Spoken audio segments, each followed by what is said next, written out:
Every impossible dream starts with a why. I want you to visualize what an Ironman is. So let me take you on a small journey. Imagine you start the morning at 7 a.m. at NCPA. No safety equipment, no lifeguard, no vest. Just dive in to the cold ocean and start swimming. Swim all the way around the tip of Bombay to Gateway of India on the other side. When you get to Gateway, sopping wet, hop on a cycle and bike to Lonavala and back. And when you return, throw on a pair of shoes and run to Borivali. There is only one goal on the hardest single day in all of sports. Get to Borivali before the clock strikes midnight. The swim, the bike, and the run that I just described seem impossible to do, let alone back to back on a single day by a single person. But the sport of Ironman has taught me that endurance is not about the body, it's about belief. And if you take it one stroke, one pedal, one step at a time, even the most ordinary person can accomplish the extraordinary. The spirit of Ironman is anything is possible.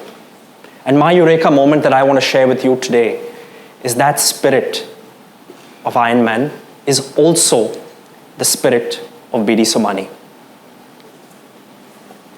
It all starts with the swim. But swimming on the high seas is nothing like swimming in the pool. There's no black line to guide you. There's no wall to rest on. And you have to battle waves, current, jellyfish stings, and hundreds of other participants who will push and kick you as you fight your way through the water. It's a special kind of madness that makes even the 8 a.m. Andheri Churchgate local train seem calm by comparison. But surprisingly, when I am in an Ironman swim, I'm completely calm. I'm completely present in the moment. I'm only thinking about the next breath. I'm only thinking about the next stroke. And I'm only thinking about visualizing the next buoy. Open water swimming has taught me to have a perfect understanding of imperfection. And in many ways that mirrors life. We can all wait for the waters to be calm and the coast to be clear before diving in. But usually it's clarity that emerges once you start swimming. And progress doesn't come from perfection, it comes from persistence.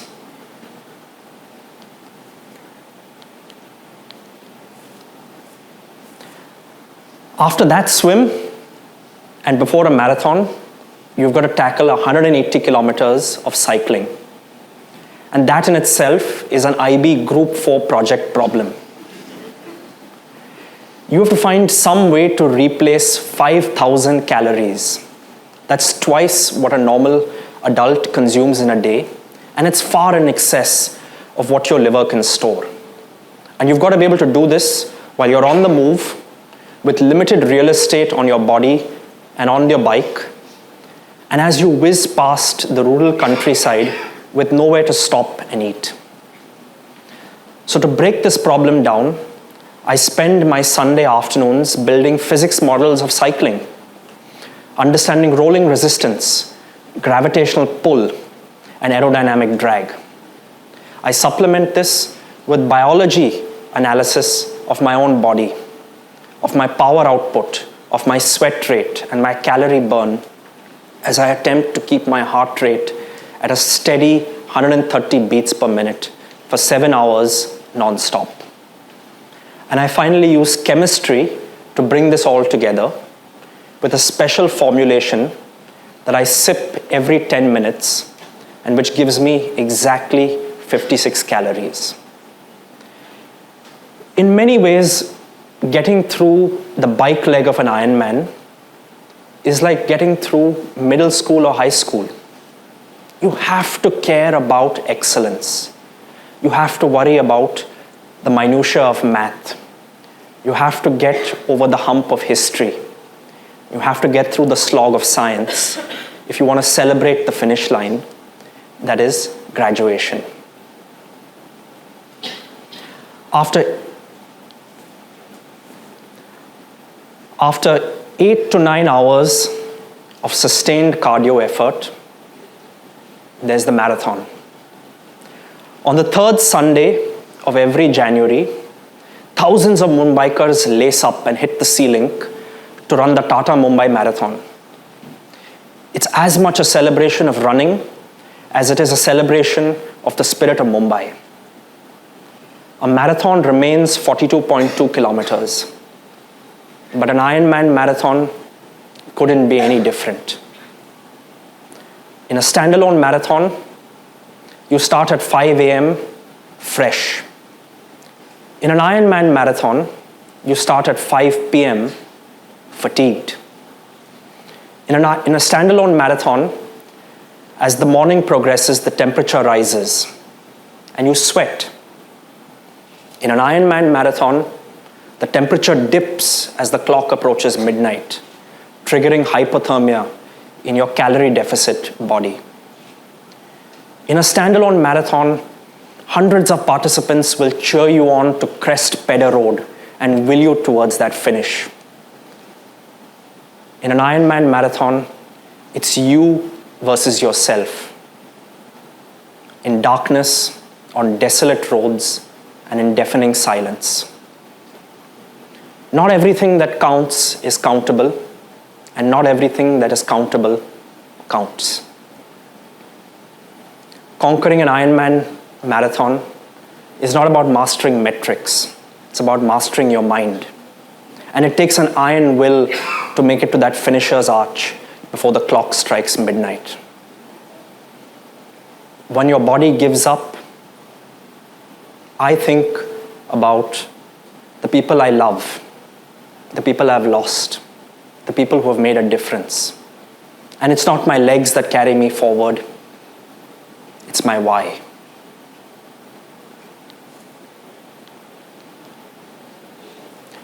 Four words can make a difference to your life. Sorry, grandma's no more. Will you marry me? Congratulations, it's a boy. You're an early decision, admit. Okay, I lied. That was 5 words, but you get the point. An Ironman finish is not a celebration of what you did that day. It's a celebration of the person you've become in the years of hard work and grit leading up to race day. And it's deeply personal and special because the announcer brings across each and every single finisher with their name and the 4 most famous words in all of sports. You are an Ironman. If you have ever heard you are an Ironman and your name associated with that, your life will never be the same. And I experienced one of those life-changing moments at 12:10 a.m. on the morning of September 11th, 2023. I was racing for India at the Ironman World Championships in Nice. I had started at 7:25 a.m. the previous morning and had just done the most grueling swim, bike, and run through the Mediterranean, across the Maritime Alps, and culminating in a finish line on the Promenade des Anglais. This was my 3rd Ironman and the first Ironman World Championships in France. So I knew what was coming. Those 4 words were waiting for me. But I wasn't prepared for what happened next. The announcer, Paul Kay, knew something special about me. He knew that I had a 1-year-old son with a French name, Remy. So he pulled me aside and shared 4 more words that have changed my life. Race with Remy someday.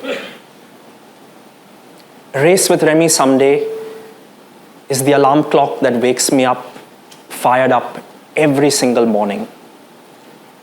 Race with Remy someday is what inspires me to be a better dad. Race with Remy someday is my why. And so, at 7 a.m. on the morning of June 23rd, 2040, both of us will stand shoulder to shoulder at the start line in Nice as we attempt to finish his first Ironman, and I'll pass the baton to him. It's a dream that is so far in the future that it sounds completely impossible. But every impossible dream starts with a why. And after all, anything is possible. Thank you.